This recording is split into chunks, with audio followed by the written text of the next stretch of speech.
Foi mesmo um garoto de 13 anos que matou a própria família e depois se suicidou? Ou será que foi uma queima de arquivo executada por policiais corruptos para silenciar uma testemunha? Essa é a grande dúvida que assombra o Brasil há mais de uma década. Vamos tentar entender as duas versões desse caso tão complexo. A história toda começa com este número, 5. No dia 5 de agosto de 2013, 5 pessoas da mesma família foram encontradas mortas dentro da própria casa lá na zona norte de São Paulo. E olha, não era uma família qualquer. As vítimas eram o sargento da rota, Luiz Marcelo Pesseguini, a esposa dele, a cabo Andréia Pesseguini, o filho do casal, Marcelo, a mãe da Andréia, Benedita, e a tia-avó do Marcelo, a Bernardete. Pensa só, 2 policiais condecorados, no meio de uma tragédia que parecia inexplicável. A investigação oficial chegou a uma conclusão bem rápida e chocante. O principal suspeito, aliás, o único culpado segundo a polícia, seria o próprio filho do casal, Marcelo, de apenas 13 anos. Então, vamos primeiro entender direitinho qual foi a versão oficial dos fatos. A polícia construiu uma narrativa muito clara, ainda que claro, muito perturbadora, sobre o que teria acontecido naquela noite. A cronologia do crime, segundo a Polícia Civil de São Paulo, teria sido essa, ó. Primeiro, o Marcelo pega a arma do pai e atira uma única vez na cabeça de cada um. Pai, mãe, avó e tia-avó. Depois ele dirige o carro da família até a escola, assiste a um dia inteiro de aula como se nada tivesse acontecido, volta para casa e por fim tira a própria vida. Mas por quê? Qual seria o motivo para um ato tão extremo? Bom, um laudo psiquiátrico feito depois da morte, por um perito que foi convidado pela investigação, deu a resposta oficial. Aparentemente, Marcelo sofria de um delírio encapsulado, uma condição mental que teria feito ele perder o contato com a realidade. O psiquiatra chegou até a comparar a situação do garoto com a do personagem do videogame Assassin's Creed. E com essa explicação na mesa, a Polícia Civil, o Ministério Público e a Justiça de São Paulo simplesmente deram o caso como encerrado. Para as autoridades brasileiras, o mistério estava resolvido. Fim de papo. Só que foi exatamente aí que a história oficial começou a mostrar umas rachaduras bem sérias. Vamos passar agora para as evidências da perícia e ver como elas complicam e muito essa narrativa. E aqui a gente já encontra a primeira grande contradição da perícia. A teoria da polícia é que o Marcelo atirou 5 vezes, contando o tiro na própria cabeça. Acontece que o resultado do exame residuográfico foi surpreendente. O teste para pólvora nas mãos do Marcelo deu negativo. E as marcas no corpo do menino? Para um legista muito renomado, o George Sanguinetti, elas contavam uma história bem diferente.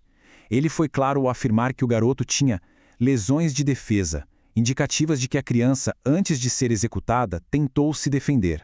Para piorar tudo, a própria cena do crime foi totalmente comprometida desde o início. A investigadora-chefe chegou a admitir que o local não estava idôneo para a perícia. E não é para menos, né? Há relatos de que cerca de 200 policiais passaram pela casa, o que pode ter contaminado qualquer evidência. E aquela prova em vídeo que supostamente mostrava o Marcelo dirigindo o carro? Pois é, um especialista americano em vídeo forense analisou as imagens e apontou uma coisa gravíssima: faltavam quadros na gravação, o que levanta uma suspeita de que o vídeo pode ter sido manipulado. A conclusão do Sanguinetti é categórica, é bem forte. Ele declarou: "Não tenho dúvida de que a cena foi montada. Não é natural. Em mais de 40 anos de medicina legal, posso dizer com firmeza, não foi o menino quem atirou." Ok, se não foi o menino, a pergunta que fica é: quem foi? E por que fariam isso? Isso nos leva para uma teoria alternativa muito poderosa, uma que aponta para um motivo de corrupção policial.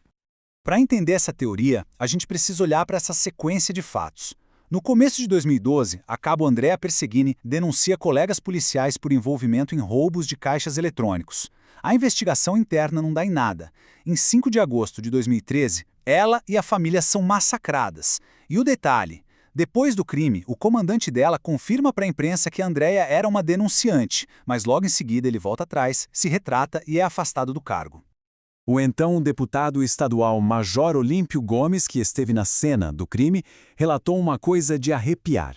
Ele disse: "Vários PMs me disseram que poderia se tratar de uma treta de polícia. Era muito possível que o autor dos crimes estivesse ali, entre nós, fingindo uma cara triste." Essa suspeita de vingança policial acabou ganhando força até fora do Brasil. O jornal britânico Daily Mail, por exemplo, destacou que a polícia de São Paulo já era conhecida por casos de corrupção e envolvimento em execuções extrajudiciais, colocando o caso todo num contexto bem mais amplo. Com a investigação oficialmente encerrada por aqui, a luta por respostas não acabou. Ela só mudou de arena e passou para os tribunais, liderada pela família, que, claro, nunca aceitou a versão oficial. A advogada da família chegou a apresentar uma lista enorme de inconsistências para tentar reabrir o caso. Entre os pontos principais estão esses aqui. A testemunha-chave mentiu sobre um álibi importante, os avós paternos nunca foram chamados para depor, 17 DVDs com imagens de segurança nunca foram periciados, os registros do telefone do pai foram apagados e a análise da cena do crime mostrou respingos de sangue que não batem com o suicídio. E apesar de todos esses pontos, e muitos outros, todos os pedidos para reabrir o caso aqui no Brasil foram negados. A justiça brasileira bateu o pé e manteve a decisão original, fechando as portas para qualquer nova investigação. Essa recusa em investigar mais a fundo acabou transformando o caso Pesegini num dos maiores e mais dolorosos mistérios não resolvidos da nossa história recente.